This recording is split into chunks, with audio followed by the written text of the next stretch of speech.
The most detestable crime in the world is neither robbery nor murder, but betrayal. Next, let's take a look at those infamous betrayers and how they march toward their destruction, step by step.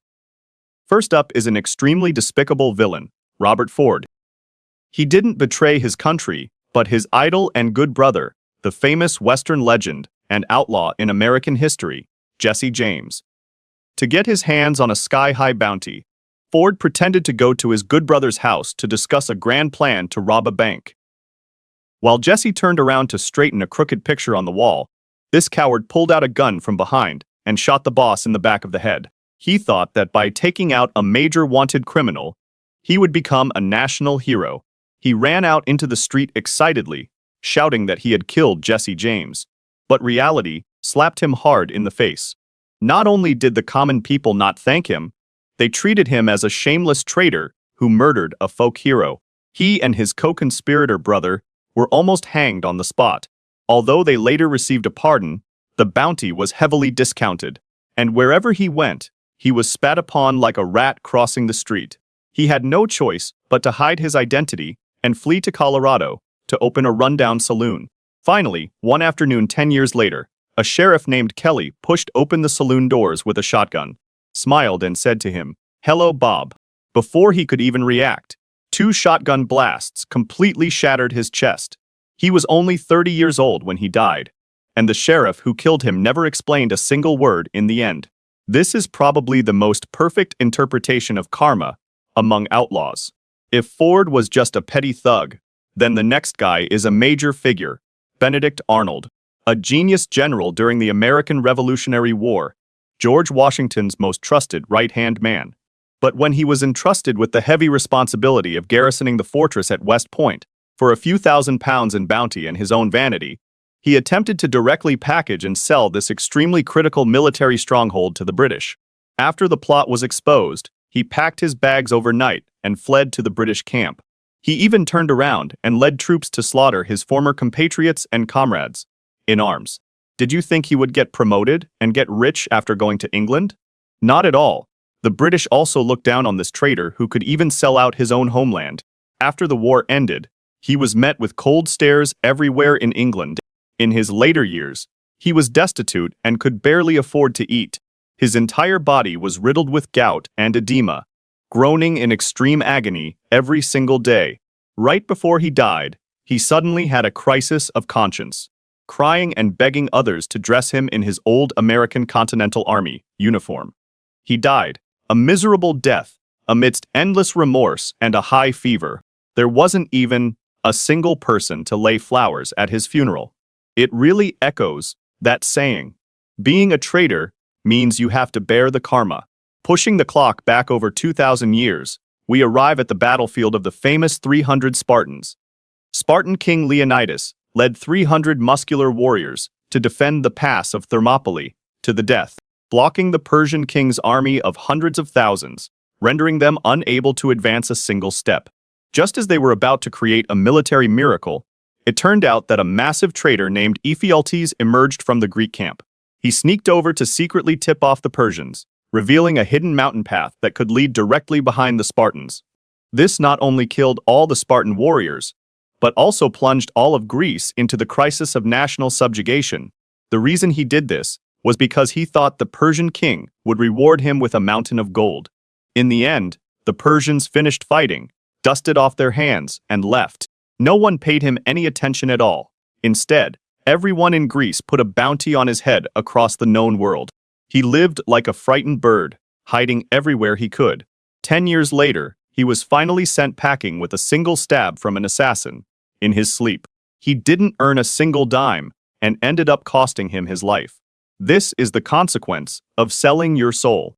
When mentioning betrayed ancient bosses, we absolutely cannot leave out Julius Caesar.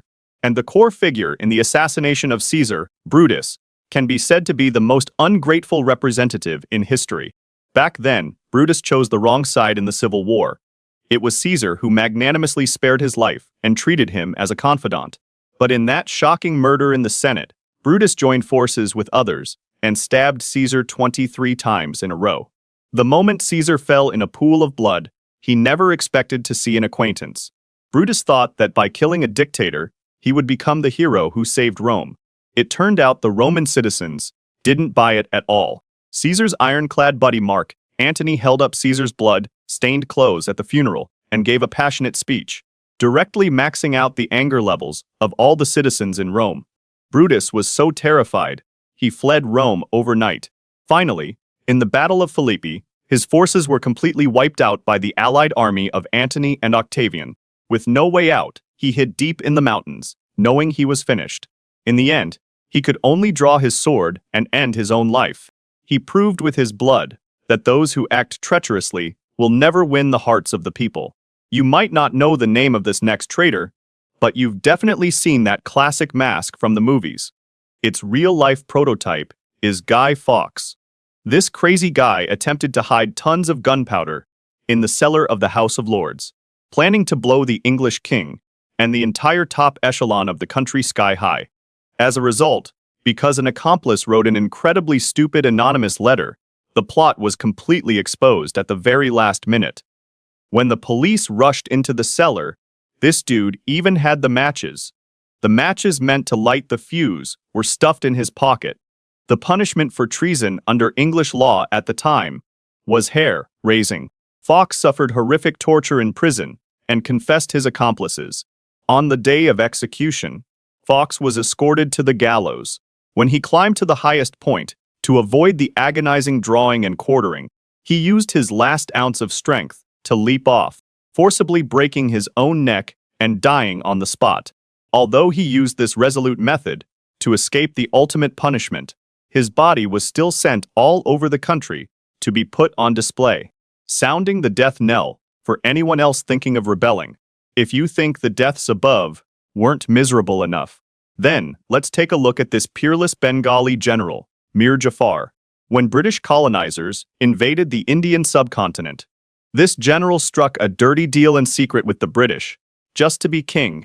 In the Battle of Plassey, which decided the fate of the country, he unexpectedly took his army and stood by watching the show, directly leading to his monarch being captured and executed.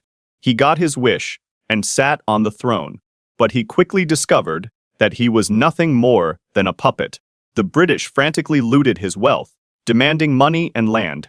Unable to bear this humiliation, he tried to get the Dutch to help. As a result, the Dutch also got brutally beaten by the British. He had no choice but to go back to being a string puppet. The immense mental pressure, brought by betrayal and his life of luxury, completely destroyed his body. In his later years, he contracted severe leprosy and an opium addiction. The man was so sick, it was too horrific to look at. He went blind in both eyes and breathed his last amidst a chorus of curses. He perfectly embodied the phrase, selling out one's country for personal glory. Speaking of fence-sitters, George, Duke of Clarence, was a master of it. This dude, in his quest for the throne, had absolutely no bottom line. At first, he helped his biological brother Edward IV fight the war. Later, feeling the benefits were not enough, he ran to support the rival, turning his own brother into a prisoner. Later, he realized his new bosses were also unreliable. In a critical battle, he defected once again, running back to his brother. This kind of flip-flopping operation offended people on both sides. His brother truly couldn't stand this drama queen sibling anymore, and just happened to catch evidence of his treason. They threw him into the Tower of London and sentenced him to death for treason. Since he was a duke, his method of death had to be full of aristocratic flair. On the day of execution, the executioner didn't use a blade. He shoved him headfirst into a massive butt of sweet wine, letting him drown alive. This is absolutely one of the most unbelievable execution methods in history. During the First World War, the most famous spy was the alluring Dutch dancer, Mata Hari. Relying on her heavenly beauty, she left European military officers completely mesmerized. The French intelligence agency took a fancy to her and paid to extract German secrets. But this woman was simply too greedy. She thought she could make money from both sides. She started frantically smuggling intel between the two countries, taking a cut from both. The result was playing with fire and getting burned. The Germans cunningly sent a telegram deliberately exposing her distinguishing features. After receiving the intel, the French arrested her without a second word. They labeled her the super mole, responsible for the deaths of tens of thousands. On the day of execution, facing 12 soldiers, she maintained her absolute arrogance. She refused to be blindfolded, smiled, and blew a kiss toward the gun barrels. A barrage of gunfire rang out, and she fell in a pool of blood. After she died, there wasn't a single relative to claim her body. In the end, even her corpse was taken away for medical research, leaving behind only the unsolved mystery of a femme fatale. In ancient Greece, there was a handsome politician with terrible character, Alcibiades. This man was simply a walking betrayal machine. Originally a general of Athens, he was framed and defected to their enemy, Sparta. He helped the Spartans brutally beat his own motherland. Later, because he couldn't survive in Sparta, he defected to the Persian Empire. He served as a military advisor to the Persians. Once he got bored, he tricked the Athenians into letting him return home. He ultimately got kicked out by the Athenians again. A person who played several superpowers like monkeys. How could he live a long life?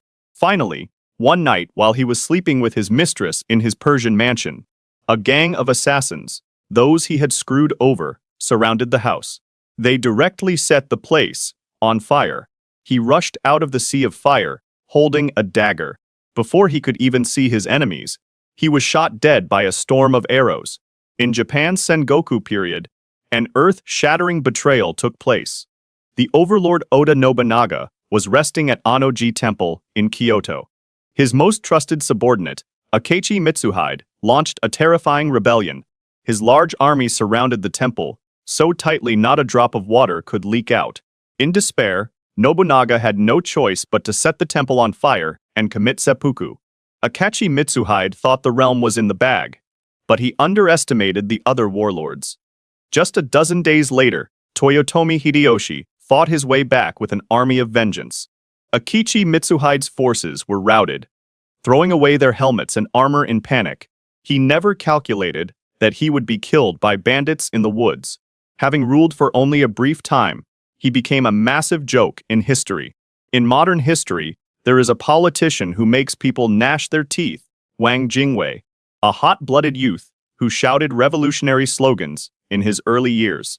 Yet, at the most critical moment, he chose surrender and betrayal, establishing a puppet regime in Nanjing completely devoid of dignity, helping the invaders suppress his own compatriots and plunder his homeland. But he did not meet a good end, as an old bullet wound triggered complications. He fled to a hospital in Japan to linger on his last breath, tortured by myeloma to the point where he wished for death, ultimately dying a miserable death on a hospital bed in a foreign land. After Japan was defeated, his tomb was blown open and his remains burned, nailed to the pillar of historical shame forever. Traitors in modern society, likewise, meet no good end. Take, for example, high-ranking FBI agent Robert Hansen. For the sake of profit, over 20 years he acted like a super mole. He took America's top-secret intel and sent it to Russia, ultimately getting caught red-handed while making an intel drop in a park. To save his own life, he confessed to all his crimes, in exchange for 15 consecutive life sentences. Locked away in the highest security supermax prison in the United States, inside an extremely cramped cell, he spent his life without seeing the light of day, until he contracted colon cancer and died a lonely death in prison. Then there are the Rosenbergs from the Cold War era. As American citizens, they sent core secrets to the Soviet Union. Ultimately, the wife's own brother stepped forward to testify against them. They were both sent to the electric chair. Especially the wife, Ethel, endured an agonizingly long execution process, before finally dying, becoming the only American civilians executed for espionage during the Cold War. The final one is also the most famous progenitor of traitors in Western culture. Judas, one of the 12 apostles of Jesus, for the meager profit of just 30 pieces of silver. He sold out the teacher he had followed for years. When he saw that his teacher was truly facing the ultimate punishment, his heart was suddenly hit by a devastating condemnation of conscience. He ran like a madman to find the priests, wanting to return the money. But they absolutely refused to take this blood-stained money. A broken Judas threw the silver coins on the ground and finally ended his own life in a desolate place. This name has also become the absolute synonym for betrayal for thousands of years. After watching the fancy ways these super traitors courted death, you will notice an extremely interesting pattern. Betrayal might bring you temporary benefits, but it will simultaneously strip away your bottom line completely. When you betray your original camp, your new master will be on guard against you as well, because no one can guarantee you won't sell them out again for a better bargaining chip. Nobody is willing to be friends with someone who has no bottom line. So the final destination of a traitor is often nothingness. All right, that is all for today's story. If you felt this was satisfying enough to listen to, please make sure to leave a like and give me some support.